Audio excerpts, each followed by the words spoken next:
और इस अवसर पर स्वर्ण मुकुट और छत्र प्रदान करने और इस समारोह को मुझे भी देखने का अवसर प्राप्त हुआ है। गुरु शिष्य की परंपरा कैसे होती है और भगवान और भक्त के बीच में किस प्रकार का संबंध होता है, क्या तादात्म्य होता है, यह समारोह उसका एक उदाहरण है। हम सब अयोध्यावासी सौभाग्यशाली हैं।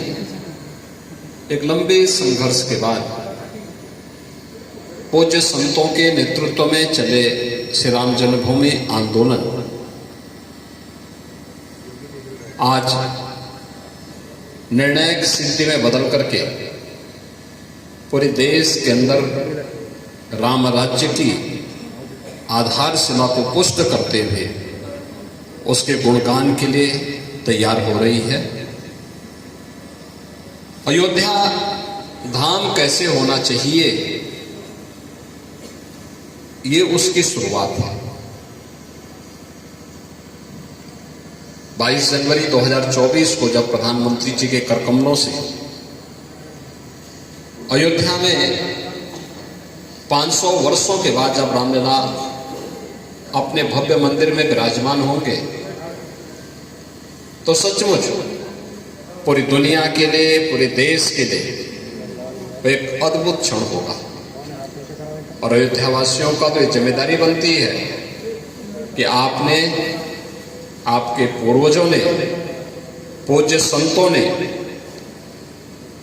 इस पूरे अभियान में बढ़ चढ़ करके भाग लिया, इस आंदोलन को एक नई ऊंचाई तक पहुंचाया।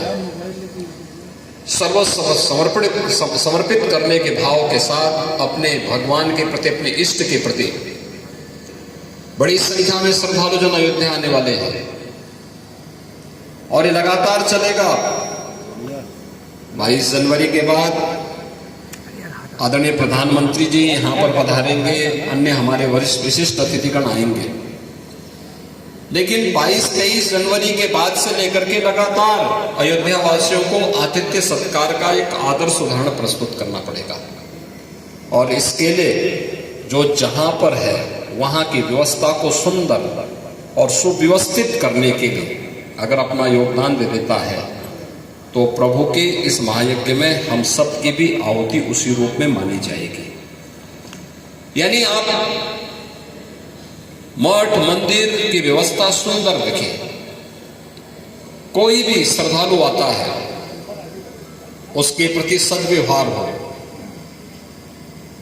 वह जो भी यहां आए वह प्रभावित होकर के यहाँ के व्यवहार से, यहाँ के आतिथ्य सत्कार से प्रभावित होकर के जाए।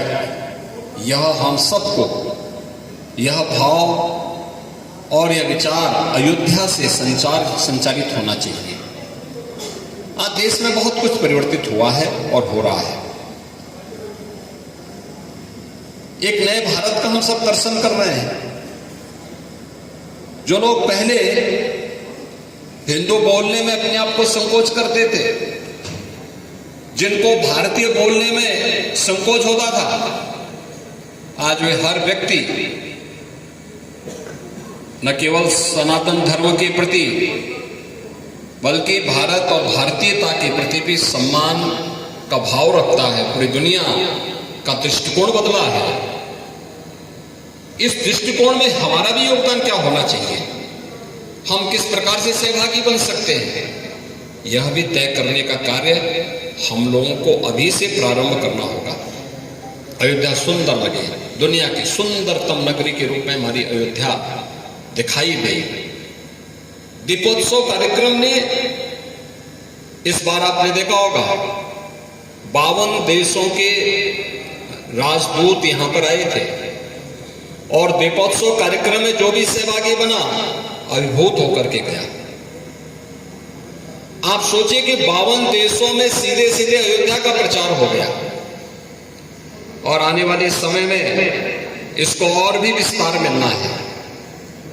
एक और अयोध्या में आने वाले भविष्य के कार्यक्रम और भविष्य के कार्यक्रम की आधारशिला है कि प्रभु श्री राम और मां जानकी को स्वर्ण मुकुट और छत्र आज बड़े भक्तमाल ने यहाँ पर, बड़े भक्तमाल और उनके शिष्यों ने यहाँ पे प्रदान करते हुए इस सुंदरीकरण की योजना का और प्रभु के प्रति समर्पण के जो हमारे भाव थे उस कार्यक्रम को एक नई तेजस्विता दी है। संतों के आश्रमों में खून का रिश्ता न होते हुए भी उससे बढ़कर के गुरु शिष्य की परंपरा को कि सुदृढ़ भाव के साथ आगे बढ़ाने का कार्य हो रहा है। याद करिए 50 वर्ष पूर्व, 49 वर्ष पूर्व पूज्य बड़े भक्तमाल जी महाराज,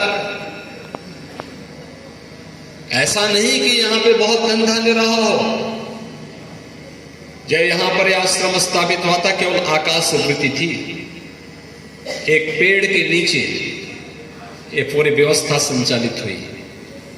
एक भाव था प्रभु के प्रति समर्पण का भाव, प्रभु के धाम में जाकर के साधना करेंगे, प्रभु के प्रति अपना संपूर्ण समर्पित करेंगे।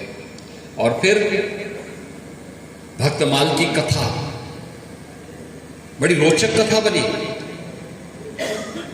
उस रोचक कथा के माध्यम से जागृत करते करते संत जहां जाता है जंगल में भी मंगल कर देता है, और जंगल में मंगल का काम ये बड़े भक्त माल का यह पूरा परिसर